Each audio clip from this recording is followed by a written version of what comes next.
ये वफाएं थी, ये मोहब्बतें थी, और ये एक दूसरे के लिए इज्जतें थी।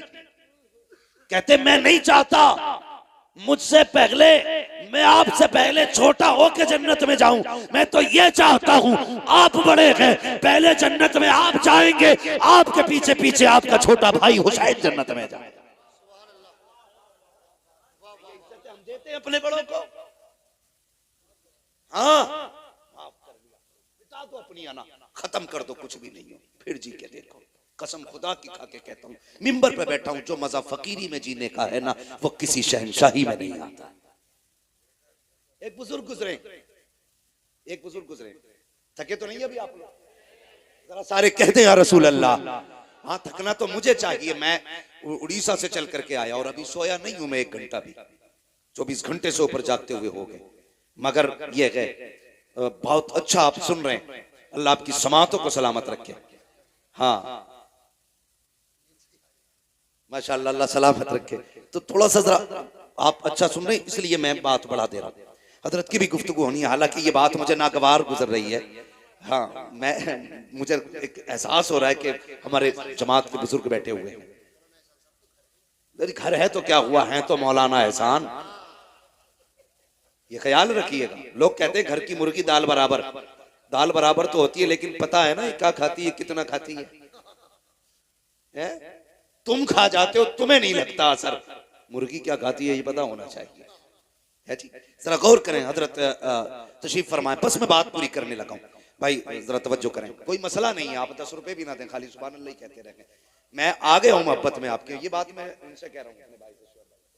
बाकी आपसे सिर्फ इतनी गुजारिश है, बात सुन लें। कोई बात नहीं, जब दिल करे तब दे दिए, खाते में डाल देना, कोई मसला नहीं है। इनसे बड़ा गहरा ताल्लुक है, मोहब्बत है मुझे। अल्लाह सलामत रखे मेरे शुएब भाई को और इनके पूरे परिवार को, इनकी फैमिली को। अल्लाह खुदा की रहमत है, अल्लाह ताला अपनी रहमत अता फरमाए। बस मैं अर्ज कर रहा था कि अपने आप को मिटाना भी कोई चीज होती है। एक बुजुर्ग गुजरे, हजरत अब्दुल्लाह इब्न जुबैर, बड़े पाए के बुजुर्ग गुजरे, गालिबन सिलसिला चिश्तिया या कादरिया में बुजुर्ग हुए।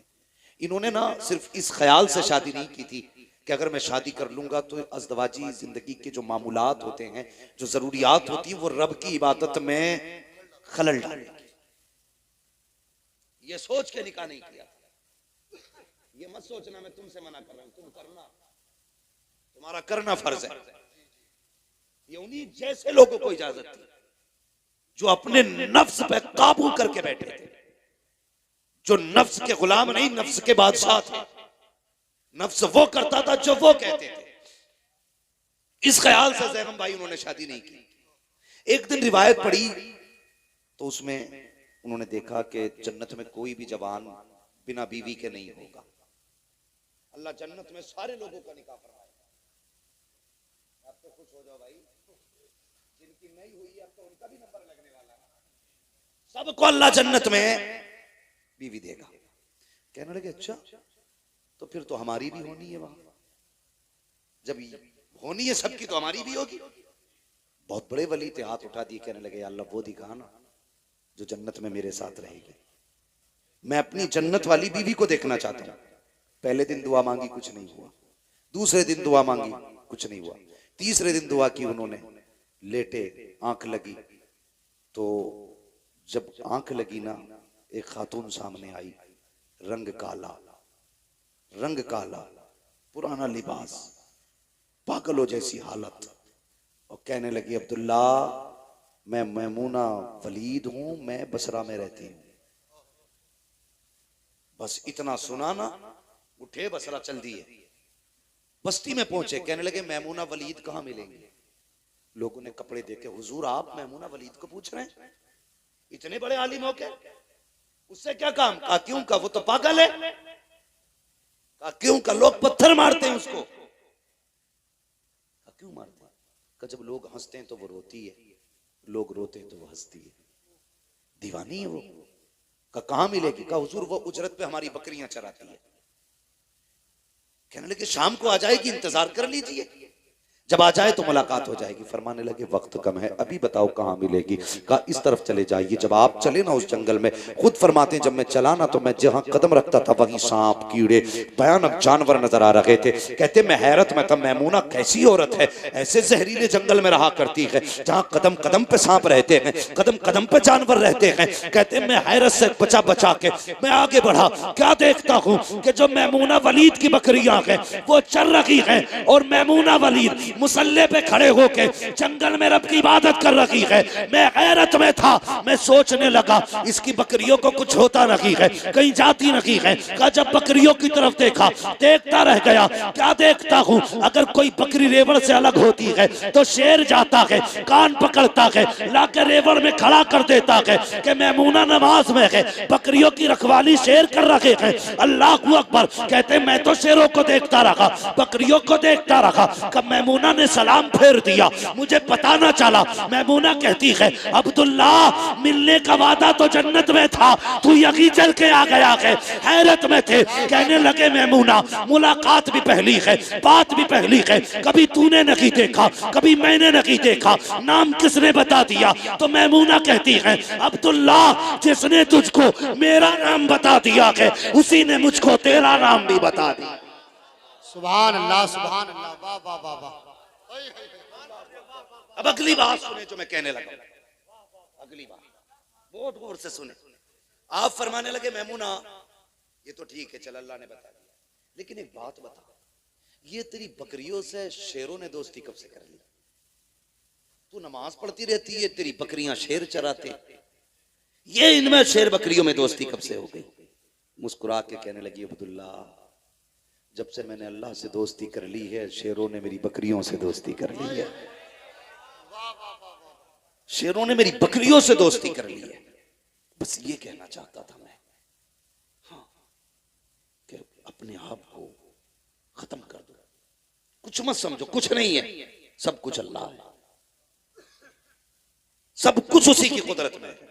वो जितनी सांसें देगा इतने जिएंगे, वो जिस दिन छीन ले लेगा उस दिन कोई सांस देने नहीं आएगा।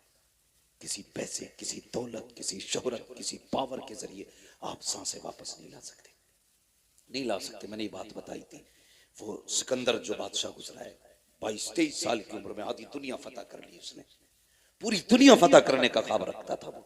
अपने मुल्क से बाहर गया, किसी सांप ने काट लिया, जहर फैलने लगा उसका। डॉक्टरों ने, तबीबों ने बहुत इलाज किया, ठीक नहीं हुआ। कह दिया बचने के चांसेस कम है। जानते हो उसने क्या कहा था? उसने कहा था कोई मेरी सारी मिल्कियत ले ले, सारी दौलत ले ले, सिर्फ इतनी सांसें उधार दे दे कि अपने वतन में जाके मर सकूं, अपने वतन में जाके मर सकूं।